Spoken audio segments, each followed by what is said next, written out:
you want? Baggedmilk. Baggedmilk.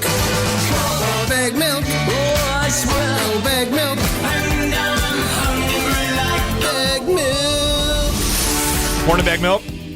Good morning. I have come to the realization that this team is going to put me in an early grave.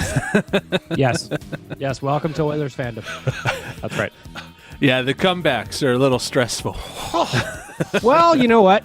You got to take the full 60 sometimes, and the Oilers really have been doing that. Like, we had our To the Brunch for Ben second. event on Saturday, and let me tell you, for the first 40 minutes when the Oilers were down by 3 goals, the vibe at Soho was a little quiet. Yeah. A little quiet. Yeah. And then in the third period, just everybody came to life, and then I can only imagine what it would have been like to be at Rogers Place the other night against the Panthers, because I was just straight madness. That's another crazy You can't one. turn these games off.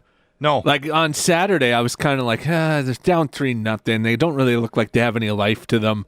Maybe I'll go do something with my Saturday, and then all of a sudden they start scoring, and happy I didn't turn it off. Well, and it's interesting to that point, Grant. It doesn't matter who they play either. Yeah. They could be playing the team with the best record in the NHL or the worst record in the NHL, and they still manage to make this Exciting. like it's must-watch TV, Baggedmilk. I'd love to know how many people left Rogers Place on Monday. Just like, there's like, you know what? I'm out of here. I'm done. Oilers are losing. Well, That's it. you feel so bad for Kachuk with how it went down at the end, and you know. Oh, yeah. I hate to see him blow a tire and fall flat in his face in the corner. That's just the worst, you know? Yeah, Just the worst. It was just great, though, because he scored that goal. It was a mistake on Nurse on the first one, and Kachuk gets it. He holds his ear up to the crowd. Everybody's booing him.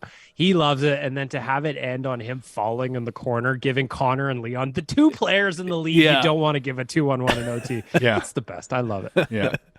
It's nice to see them score on those odd chances too, because so many times this Driving me season it seems crazy. like they're passing the puck on their odd man rushes and turning Yeah, it it's over. just it's driving me crazy. All I want them to do is shoot just once. Like, they might even like it, you know? We got to They might yell it even more. like it. We got to yell it more in the stands. Well, Shoot! and at the TV. Yeah, Yeah, of course that that always works. So Everybody do your part. the Oil in Chicago tonight. This used to be one of those stops that people would look forward to. They kind of suck now.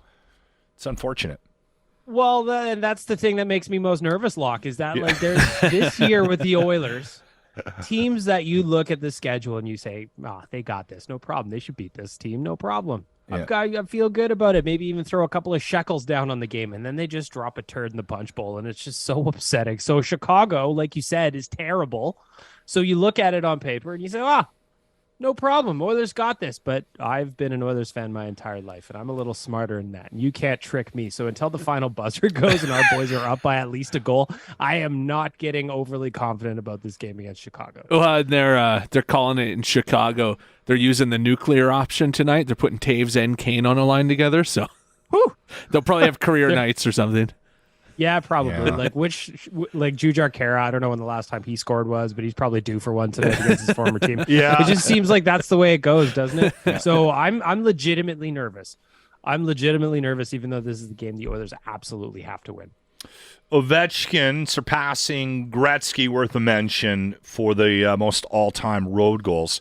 I don't know if OV gets too many more records under his belt, but I would not be surprised if he plays another year or two. He still looks really good.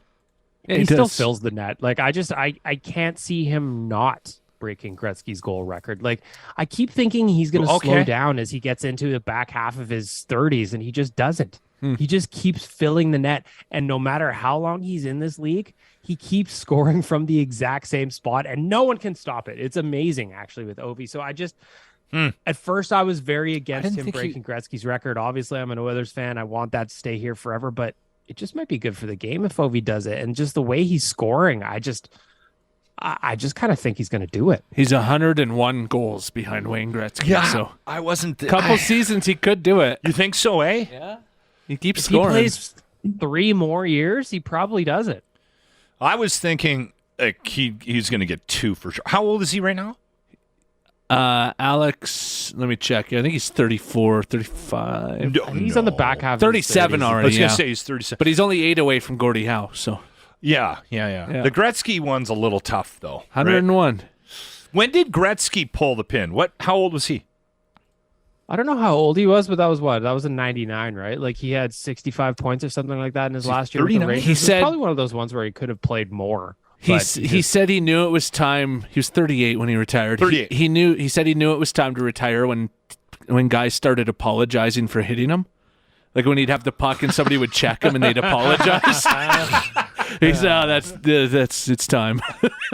Time to go. I heard him on a podcast recently, and he was talking about not playing men's any. Like he doesn't play any games, like nothing. He won't play in any of the outdoor games or anything anymore. Charity, he fell or something, and he came home and he said, "Janet, I'm not skating anymore.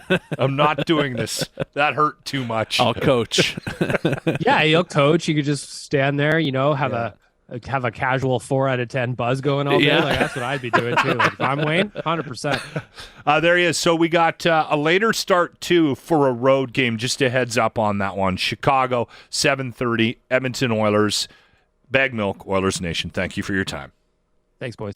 The Locker Room for Always Plumbing and Heating. Weekday mornings on 95.7 Cruise FM.